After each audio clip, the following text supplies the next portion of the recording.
Hello class 11 students. तो आज हमारा इलेक्टिव का सेशन शुरू हो रहा है।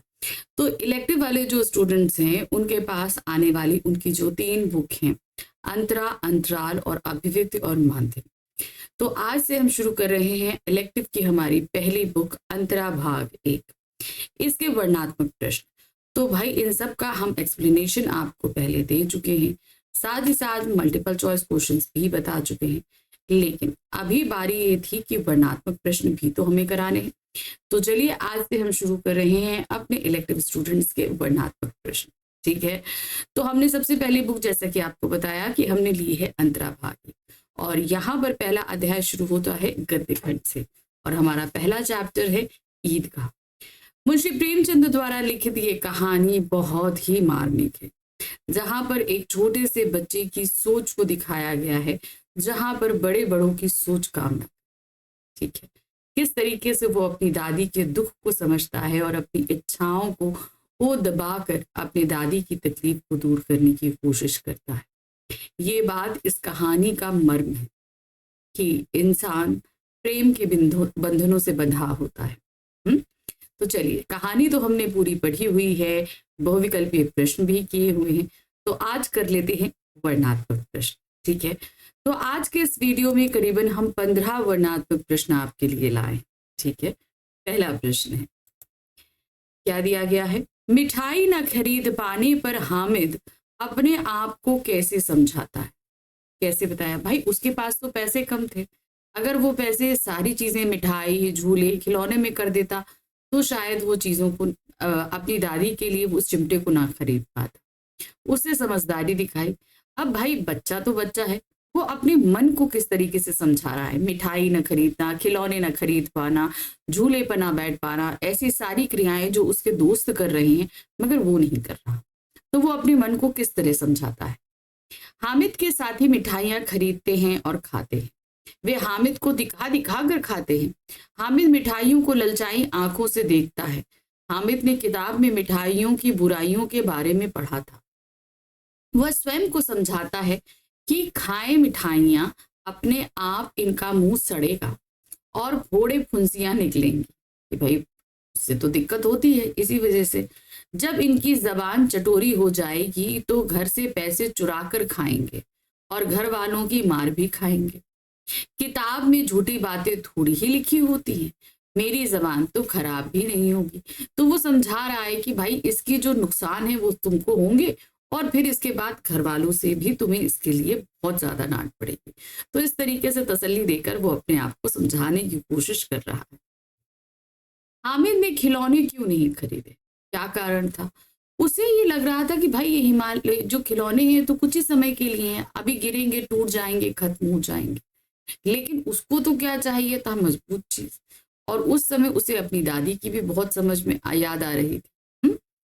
हामिद को अपनी गरीबी का एहसास था। असमय ही वह प्रौढ़ बुद्धि वाला बन गया था। कहते ना, मुसीबतें बच्चों को भी बहुत जल्दी बड़ा कर देती हैं। खिलौने तो 4 दिन का खेल है। चिमटों को एक दुकान पर देखकर उसे ख्याल आया कि दादी के पास चिमटा नहीं है। तवे से रोटियां उतारते हैं तो हाथ जल जाते हैं। चिमटा देखकर दादी प्रसन्न होगी, घर में एक काम की चीज भी आएगी। तो उसको ये लगा कि भाई हम खिलौने क्यों खरीदें, ये तो 4 दिन के, आज गिरेंगे, टूट जाएंगे, खत्म हो जाएंगे। चिमटा रहेगा तो दादी को भी सहूलियत होगी, और ये मजबूत भी है, काफी समय तक घर पर बना भी रहेगा। ईद के दिन गांव के बच्चे क्यों प्रसन्न थे? क्योंकि वे सभी ईदगाह जा रहे थे, ईदगाह के मेले में जा रहे थे, सब इसीलिए खूब प्रसन्न थे। रमजान के पूरे 30 रोजों के बाद ईद आई थी। ईद मुसलमानों का सबसे बड़ा त्योहार है। त्योहार सबके हृदय में खुशियां भर देता है।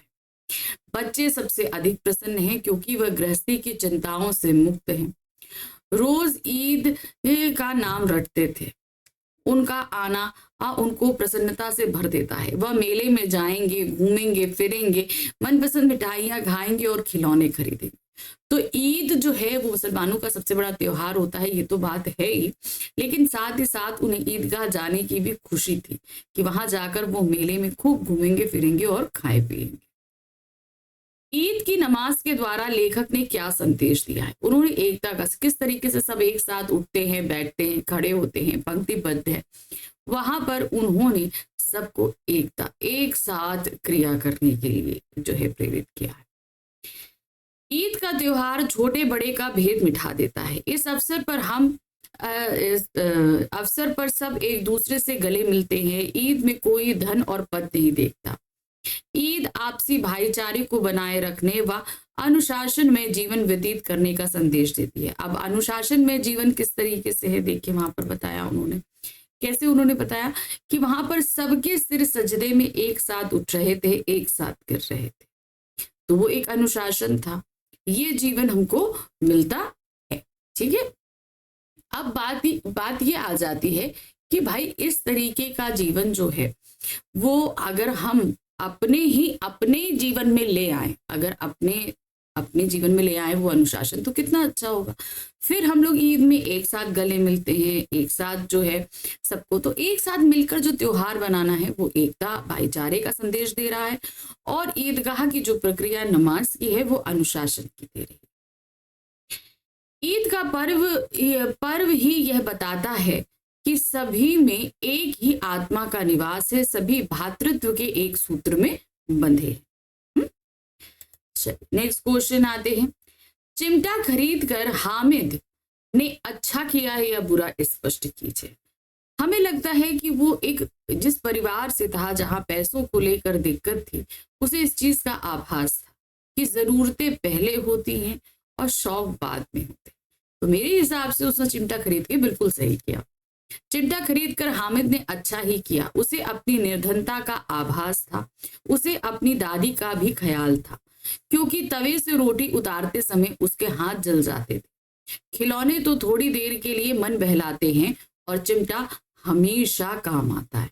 तो उसे इस चीज का एहसास था कि भाई ये चीज अगर भाई मिठाई हम अभी खा लेंगे खत्म हो जाएगा, लेकिन दादी को अगर हम चिमटा दिला देंगे तो उन्हें तो हमेशा उनका हाथ चलने से बच जाएगा। ईद के दिन अमीना का दिल क्यों कचोट रहा था?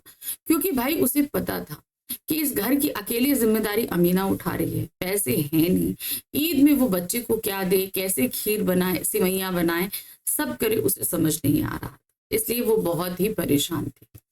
अमीना का दिल कचोट रहा था क्योंकि हामिद अकेले मेले में जा रहा था। उसे उसकी सुरक्षा का पूरा ध्यान था। उसे डर था कहीं हामिद मेले में खो ना जाए। फिर दिन 4 कोस कैसे चलेंगे, मतलब कैसे इतनी दूर चलेगा, पाँव में छाले पड़ जाएंगे, ये सब सोचकर अमीना का दिल कचोट रहा था। वह दुखी थी और भयभीत थी। तो देखिए भयभीत तो वो थी, लेकिन दुखी होने का उसका कारण क्या था मैं आपको बता दूं। इसमें भयभीत होने का कारण तो बताया, पर दुखी होने का कारण नहीं।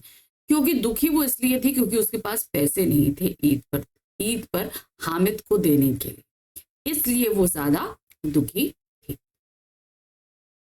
ईदगाह का वातावरण कैसा था? अब जब ईदगाह पहुंचे ना, तो वहां पर सब लोग कैसे पंक्ति में खड़े होकर नमाज पढ़ रहे थे, एक साथ सर उठ रहे थे, झुक रहे थे, वो पूरा आपको यहाँ पर मंजर बताना है। ठीक है, ईदगाह का वातावरण बहुत शांत होता है।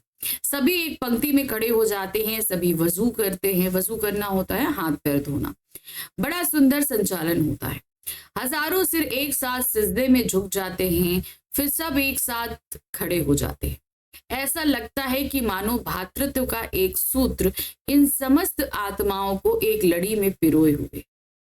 यहाँ कोई पद या धन का गौरव नहीं होता, सभी समान होते।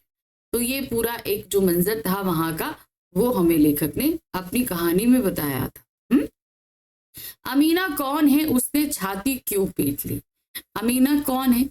अमीना हामिद की दादी है, बूढ़ी है, अकेली है, उसके बेटा बहू कोई नहीं है, सिर्फ पोता है, पैसा नहीं है, अगल बगल के कपड़े सीकर वो थोड़ा बहुत पैसा कमाती है।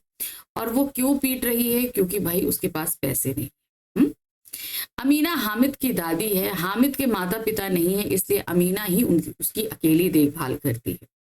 हामिद मेले में गया था, उसके पास केवल 3 पैसे थे, उसके पास पैसे नहीं थे, जितने थे वो अमीना ने उसको दे दिए थे। इस बात से वो दुखी भी थी, लेकिन वो पैसे वो बेचारा हामिद अपने ऊपर ना खर्च के वापस अमीना के लिए चिमटा लेकर आता है, इसीलिए वो अपना दिल पीट लेती है।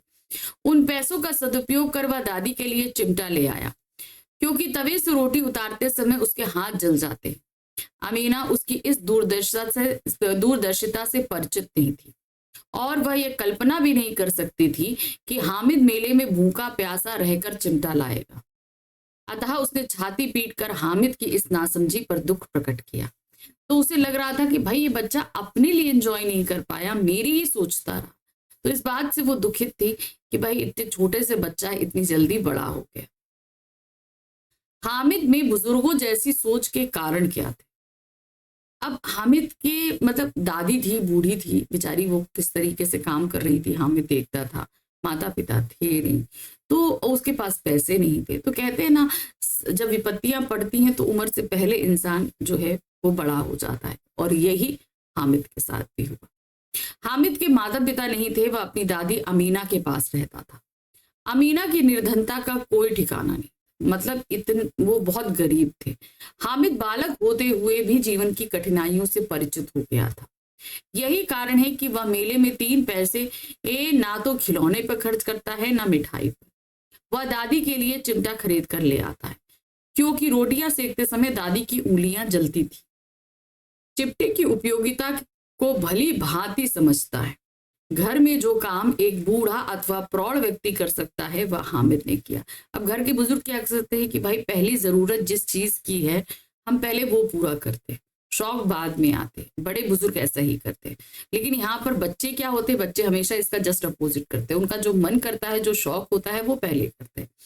तो यहाँ पर हामिद के अंदर वो चीज आ गई थी पहले।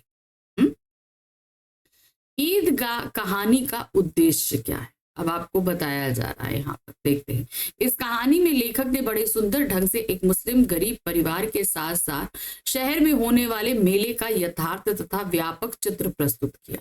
ठीक है, गरीब परिवार के बारे में बताया, मेले के बारे में भी बताया। साथ ही मेले में भिन्न भिन्न वस्तुओं को देखते हुए एक पितृविहीन अनाथ बच्चे की मानसिकता तथा विवशताओं का भी बड़ा मार्मिक और मनोवैज्ञानिक चित्रण किया है।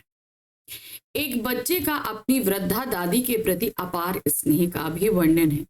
यही प्यार बच्चे को बूढ़ा बना देता है। तो यहाँ पर इस पूरी कहानी का उद्देश्य है कि गरीबी में भी हम किस तरीके से जो है परिवार है वो सरवाइव करते हैं, ये बताया गया है कि भाई जरूरतें सबके पास होती हैं, शौक सबके पास होते हैं, लेकिन गरीब पहले अपनी जरूरतों को पूरा करते हैं। माता पिता की मृत्यु के बाद हामिद किसके साथ रह रहा था और वह उसे क्या कहती थी? ठीक है, हामिद किसके साथ रह रहा था? अपनी दादी अमीना के साथ रहता था, है ना। माता पिता की मृत्यु के बाद हामिद अपनी दादी अमीना के साथ रहता था।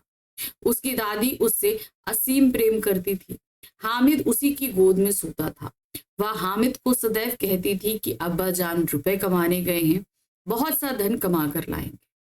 अम्मी जान अल्लाह मियाँ के घर से उसके लिए बड़ी अच्छी चीजें लाने गई।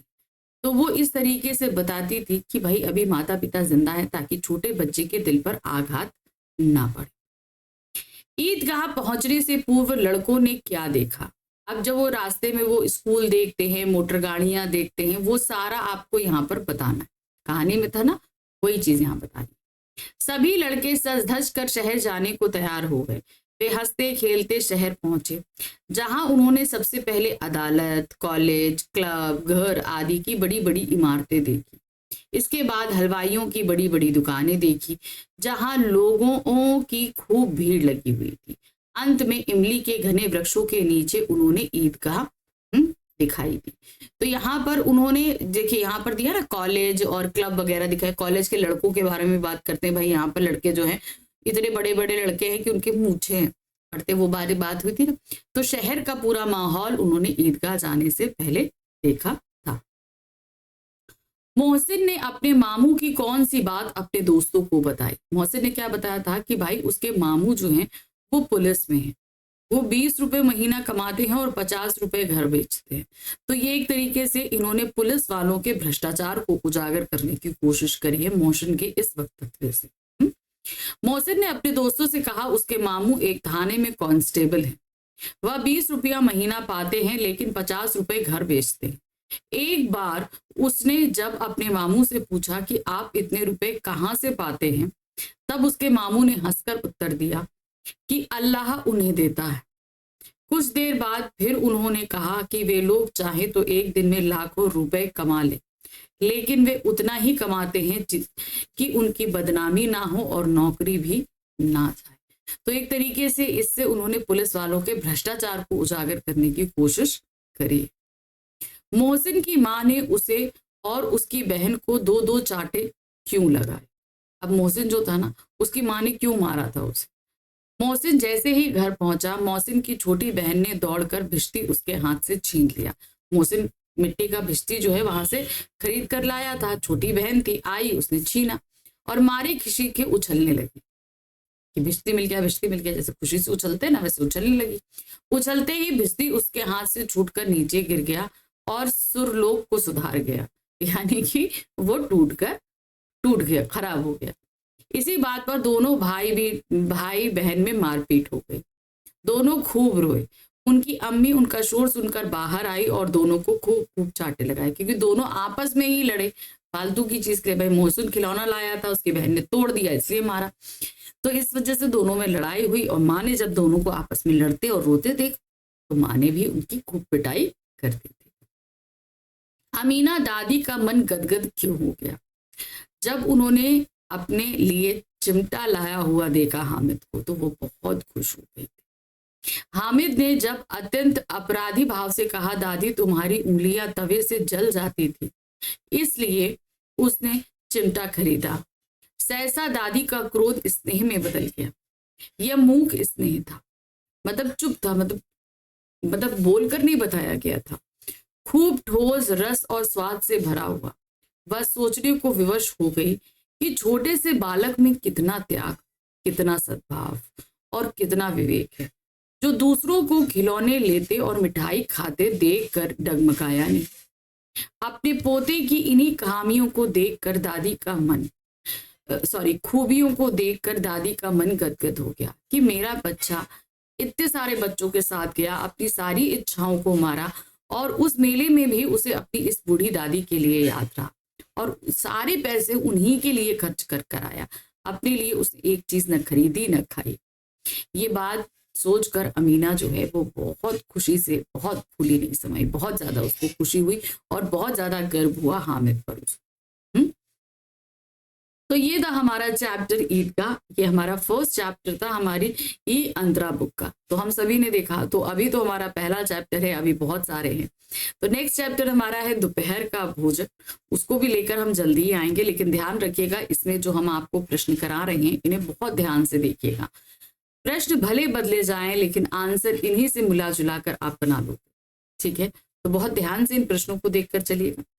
अब हम मिलेंगे अपने नेक्स्ट चैप्टर में, यानी कि दोपहर का भोजन के वर्णात्मक प्रश्न हम लेकर आएंगे। लेकिन तब तक फटाफट चैनल को लाइक करिए, सब्सक्राइब कीजिए, शेयर कीजिए।